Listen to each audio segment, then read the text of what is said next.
இந்த ஆலய வரலாற்றை பார்ப்பதற்கு முன் புதிதாக வரும் நபர்கள் சப்ஸ்கிரைப் செய்து அருகில் உள்ள பெல் பட்டனை அழுத்தவும். அப்பொழுதுதான் நான் தினந்தோறும் பதிவிடும் ஆலயங்களின் வீடியோக்கள் உங்களுக்கு நோட்டிஃபிகேஷனாக வரும். பிடித்திருந்தால் லைக் பண்ணவும் மற்றும் ஷேர் செய்யவும். வாருங்கள் இந்த ஆலயத்தின் மகிமையை பார்க்கலாம்.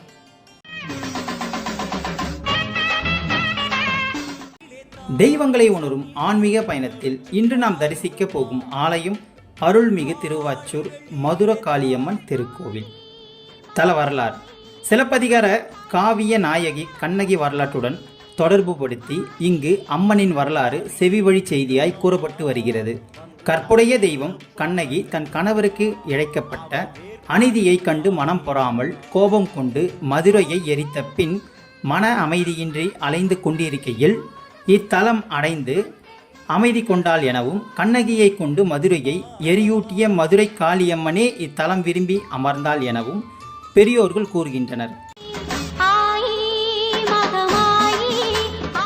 திருவாச்சூர் வழிபாடு தெய்வம் செல்லியம்மன் ஆகும்.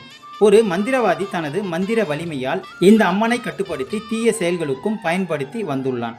அன்னை மதுரை காளியம்மன் இத்தலத்திற்கு ஒரு வெள்ளிக்கிழமை இரவு வந்து சேர்ந்த பொழுது செல்லியம்மனுடன் இரவு தங்க இடம் கேட்க, செல்லியம்மனோ தன்னை மந்திர வலிமையால் தொல்லைப்படுத்தும் மந்திரவாதி பற்றி கூறிய பொழுது மதுரை காளியம்மன் தான் அதற்கு தக்க வழி செய்வதாக கூறி தங்கி வழக்கப்படி வந்த மந்திரவாதியை அன்னை மதுரை காளி எதிர்கொண்டு அடித்துவிட, செல்லியம்மன் அன்னையின் திறன் கண்டு இனி அவளே திருவாச்சூர் ஆலயத்திலிருந்து அடியார்களுக்கு அருள்பாலித்து வர வேண்டும் என வேண்டிதான் அருகில் இருக்கும் பெரியசாமி மலை சென்று விடுவதாகவும், ஆனால் கோவிலில் எப்பொழுதும் தனக்கு முதல் மரியாதை வேண்டும் எனவும் கூற, மதுரை காளியம்மனும் அதற்கு ஒப்புக்கொண்டு ஆலயத்திலேயே அமர செல்லியம்மன் பெரியசாமி மலை சென்று கோயில் கொண்டு விடுவதாகவும், திருவாச்சூருக்கு வெள்ளிக்கிழமை வந்த மதுரை காளியம்மன் பக்தர்களுக்கு திங்கட்கிழமை காட்சி தருவதாகவும், எனவேதான் திருவாச்சூர் ஆலயம் வெள்ளி திங்கள் மட்டும் திறந்து பூசை செய்யப்படுவதாகவும் ஆன்றோர்கள் செவி வழியே இந்த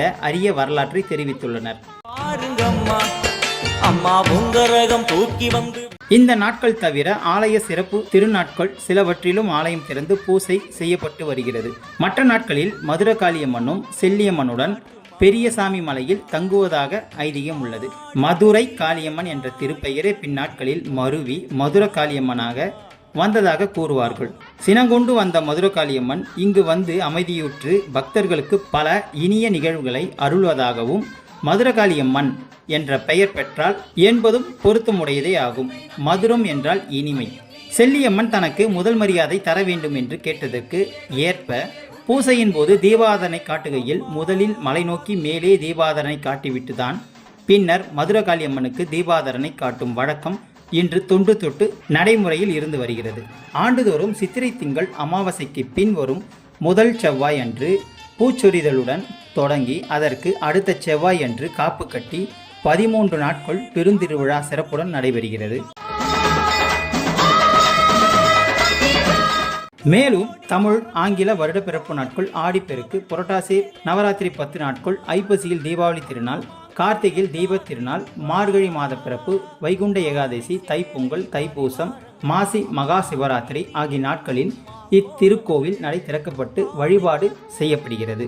வழிபாடு அருள்மிகு மதுரகாளியம்மன் திருக்கோவிலில் வாரத்தில் திங்கள் வெள்ளிக்கிழமைகளிலும் அமாவாசை மற்றும் பௌர்ணமி தினங்களிலும் நடை திறக்கப்பட்டு பூஜை நடைபெறுகிறது.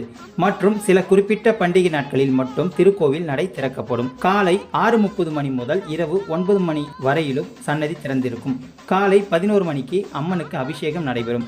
தொடர்ந்து தங்க கவசம் அணிவித்து இரவு 9 மணி வரை அம்பாள் தரிசனம் செய்யலாம். இதுதான் இந்த ஆலயத்தினுடைய பெருமைகளாகும்.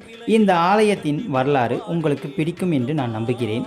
மறக்காமல் சப்ஸ்கிரைப் செய்யவும். மீண்டும் அடுத்த பதிவில் நான் உங்களை சந்திக்கின்றேன். நன்றி, வணக்கம்.